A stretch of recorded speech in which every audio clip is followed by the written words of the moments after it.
Alumni Intercom.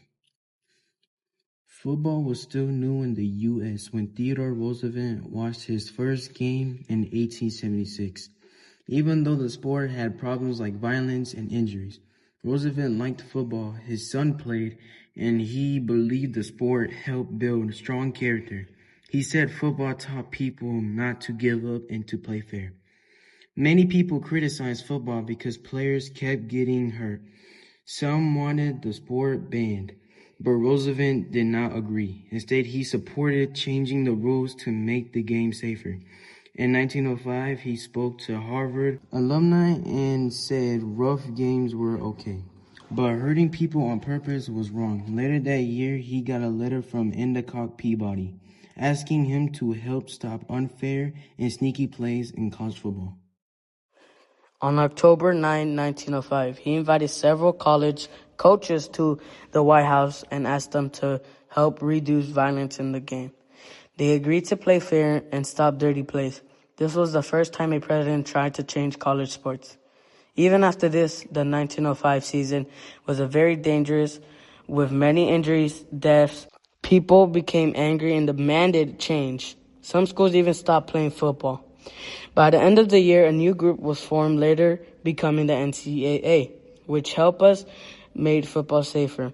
Because of this, Roosevelt was often given credit for helping on reforming the sport. Roosevelt realized fixing football was harder than making peace in the Far East. The 1905 season was really dangerous. Players got badly hurt, including the president's son, whose nose was broken. In another game, a Harvard captain's nose was broken and blooded from an illegal hit. One of the players even died after getting kicked in the head. In total, 19 players died and 137 were seriously injured, and newspapers called it a death harvest. In 19, nearly 2,000 people died in Thanksgiving disaster during a game between Stanford and Cal, two of the biggest rivals in Bay Area.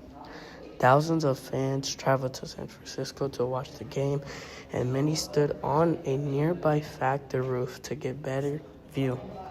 About 20 minutes after the game began, the roof suddenly collapsed because it couldn't support the large crowd.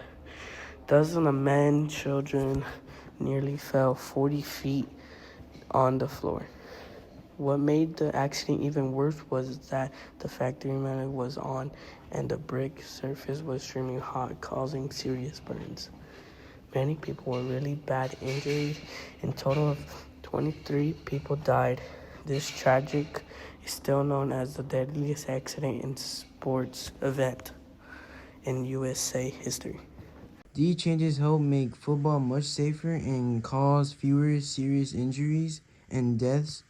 In 1910, the number of people who died from playing football went down from 29 to 16. Even though fewer people died, most of the players who got hurt or died were still really young, which showed that the game still needed more careful supervision and rules to protect them. At the organization's 5th annual conference, IAAUS changed its name to the National Collegiate Athlete Association, NCAA, because it had grown larger and gained more influence. At the same time, rules for other college sports such as basketball, track, and baseball were also discussed and reformed. Professional baseball was already popular, and some students played for money during the summer. These players were called tramp athletes. Schools wanted to make sure athletes were real students who cared about their grades, not just people hired to win games. Because of this, the NCAA created a rule that required athletes to be full-time students for 4 years to help bring order to college sports. Also the same things as baseball too. Even though the University of Illinois didn't win any individual events, they still won overall team championship. The Fighting Illinois, coached by Harry Gill, scored 20.25 points and finished 3.5 points ahead of Notre Dame, which earned 16.5 points during the two-day meet. Illinois placed third with 12.25, and Wisconsin with 10 points. The hosts of the school, Chicago, finished with 5 points, but had a big moment when Charles Roman became the first school ever an NCAA champion by winning the hammer throw with a distance of 133 feet. March Madness is one of the most exciting sports event each year, but many people don't know that first NCAA basketball tournament started on March 19, 1939. Back then, the tournament was much smaller and only had 8 teams.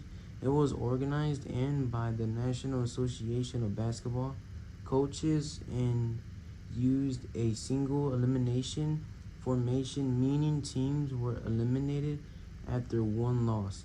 The tournament was held at Northwestern University in Evanston, Illinois, at Pattern Gymnasium, Oregon, coached by Howard Hobson, because the first national champion after defeating Ohio State 46-33. At the time, the tournament did not get much media attention, and many people thought the National Intervention Tournament NIT was more important. In late 1940s and early 1950s, TVs were very basic with small screens and low quality. Even so, watching games on TV were more exciting than listening on the radio. However, many schools noticed that fewer fans came to the games when they were in television. Since school made more money from ticket sales than TV brands, this became a big problem. Because of this, the Big Ten even banned television games in 1950. In 1951, the NCAA created a committee to study how TVs affect an appearance and to make a national TV plan. This plan helped test whether show games and TV really changed how many fans showed up in person.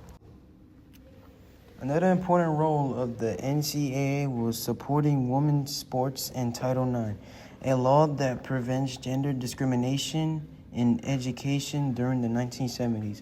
More schools began adding women's athletic programs in 1981. The NCAA officially included women's sports, giving females athletes more opportunity to compete. Over the next 2 years, 13 women's sports held their first NCAA championships. Today, the NCAA now sponsors dozens of women's championships, allowing over 225,000 women to compete for the national titles each year. On September 2015, a court decided that the NCAA rules about amateur athletes were meant to be college sport fair, but they still had to follow the NS rule. In the fight case, the courts allowed colleges to give athletes scholarships that cover the full cost of attendance. However, the court did not allow athletes to get paid cash for using their names, images, or likenesses, because NCAA wanted to keep college sports focused on amateur competition. To sum it all up, the NCAA was created in the early 90s because college sports, especially football, were very dangerous. Players were getting serious hurt and sometimes even deaths. And people realized something had to be done to make the game safer. From the start, the NCAA focused on protecting athletes by creating rules to reduce injuries and making it safe. They also worked to make competitive, fair, and games so schools could compete under the same rules. Over time, the NCAA set standards for who could play, making sure student athletes were also focusing on their education, not just sports.